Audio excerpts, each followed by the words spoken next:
Jika lu bertanya, siapa musisi terjorok paling menjijikan dalam sejarah musik rock? Pasti gue jawab, Gigi Allen. Pria berkepala botak, selebor, brutal, dan tingkah lakunya tidak senonoh baik di atas panggung atau kesehariannya. Memang terkesan sinting. Kali ini, ayo kita bahas dia. Episode Gigi Allen.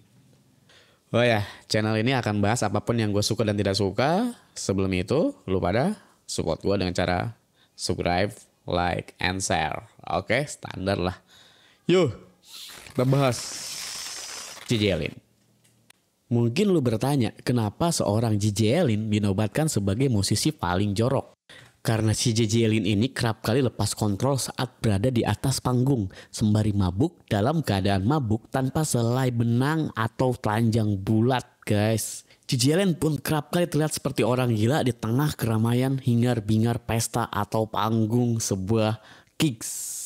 Pernah dia kencing di lantai sampai buang hajat di atas panggung, guys. Kebayang gak tuh sejorok dan sesinting apa dia itu? Bahkan ada hal yang paling menjijikan dari semua itu. Dia pernah makan tainya sendiri ketika di atas panggung saat pentas. Selain itu, dia kerap kali melakukan pukul-pukulan dengan para penonton sampai aksi melukai diri sendiri. Ya, seperti jidatin mic ke jidat maksud gue. Justru kelakuan-kelakuan amoral ini yang bikin dia dikenang dan menjadi seorang legend. Aneh sih, tapi Gigi Allen nggak ada dah yang lain kayak dia. Gigi Allen dilahirkan pada 29 Agustus 1956 di Lancaster, New Hampshire, Amerika Serikat.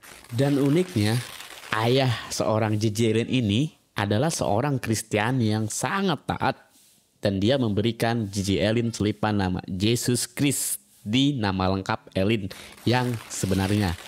Hal itu tentu berseberangan dengan perangai dan tingkah laku Allen yang sekarang.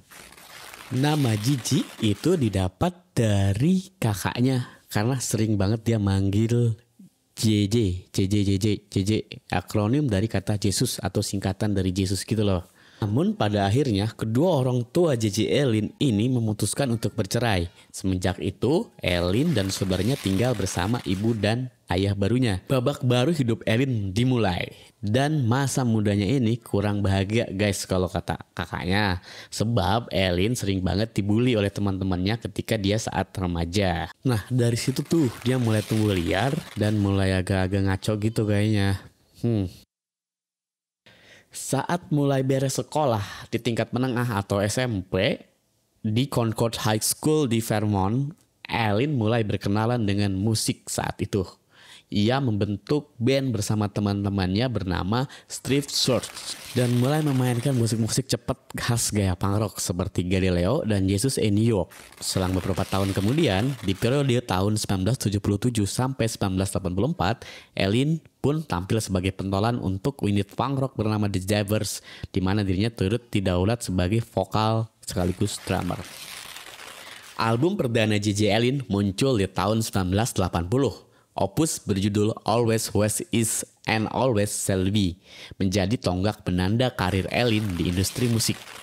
Nuansa punk rock dan hardcore menggaung bising di rentetan repertoire lagu-lagu yang ia ciptakan.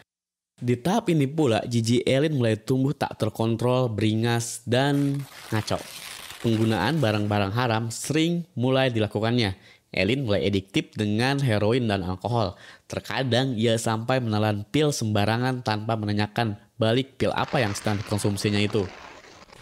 Ada satu ritual wajib yang dilakukan oleh Gigi Allen sebelum dia manggung. Tahu gak lu apaan? Nenggak obat pencar atau obat pencuci perut sebelum pentas dimulai. Hal aneh itu dilakukan agar ia bisa buang hajat atau berak di panggung. Allen pun pernah memproklamirkan dirinya sebagai the last true rock and roller yang memiliki makna bahwa musik rock and roll adalah perwujudan kompleks dari anti-otoritarisme dan pemberontakan.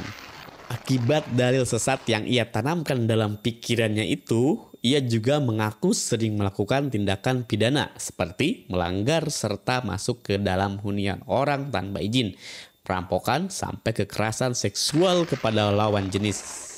Ellin terang-terangan mengagumi seorang pembunuh berantai paling terkenal di dunia, Charles Manson. Makanya dalam benak sosok Gigi Allen juga turut terpengaruh jiwa-jiwa maniak seperti yang ada dalam jiwa seorang Charles Manson. So, Gigi Allen sering kali mengakibatkan kerusakan yang cukup besar untuk tempat dan peralatan soundnya. Kerap kali polisi sering menghentikan show ketika Allen baru saja memainkan beberapa lagu di atas panggung. Ia didakwa karena telah melakukan serangan dan hal-hal yang tak senonoh dilakukan saat pentas. Jadwal turnya pun sering terpaksa terhenti hanya karena ia harus berurusan dengan hukum, patah tulang akibat terlalu agresif di panggung, hingga keracunan darah karena mengkonsumsi narkoba. Belum cukup sampai di situ. Ia kembali menebar kegilaan dengan ancaman bunuh diri di tahun 1988. Allen secara tegas menuliskan surat kepada Maximum Rock and Roll bahwa ia berencana akan bunuh diri di atas panggung bertepatan pada Halloween di tahun 1989. Namun, nyatanya ia malah mendekam di penjara ketika hari itu tiba. Ia pun melanjutkan ancamannya kembali di tahun berikutnya. Tetapi pada akhirnya, Allen menghabiskan waktu sebagai tahanan di penjara ketika Halloween tiba. Nama Gigi Allen mulai dilirik ketika Research International Record atau ROIR mengontraknya serta merilis album penuh berjudul Hated in the Nation 1987 yang berisikan track-track dari katalog Allen bersama The Jabbers, The Scumfox, dan The Cheddar Street Sluts. Perlahan namun pasti Gigi Allen mulai mendapati tempat di kalangan pencinta funk maupun hardcore. Walaupun pada akhirnya ia terpaksa harus digelari sebagai punk rock paling menjijikan di dunia. Konser terakhir Gigi Allen diadakan pada 27 Juni 1993 di sebuah klub kecil bernama The Gas Station, sebuah bekas pom bensin di tempat berkumpulnya para punk rocker di area Manhattan. Ketika memainkan lagu kedua, Allen mulai melakukan hal-hal jorok yang sering ia lakukan dan biasanya ia lakukan di atas panggung. Hanya mengenakan celana pendek yang sudah dilumuri bercak darah dan kotoran manusia di sekujur tubuhnya. Allen berjalan dengan riang mengelilingi sekitaran komplek sambil diikuti para fansnya. Setelah memuaskan hasrat gilanya itu, Allen kemudian pergi menuju apartemen seorang kerabat bernama John Henley. Mudah ditebak, ia dan beberapa temannya berpesta narkoba. Menjelang sore, Allen tak sadar kalau ia telah mengkonsumsi heroin terlalu banyak hingga mengakibatkan overdosis dan sempat sejenak tak sadarkan diri. Allen dan rombongannya sempat berfotoria dalam keadaan mabuk pada pukul 2 dini hari.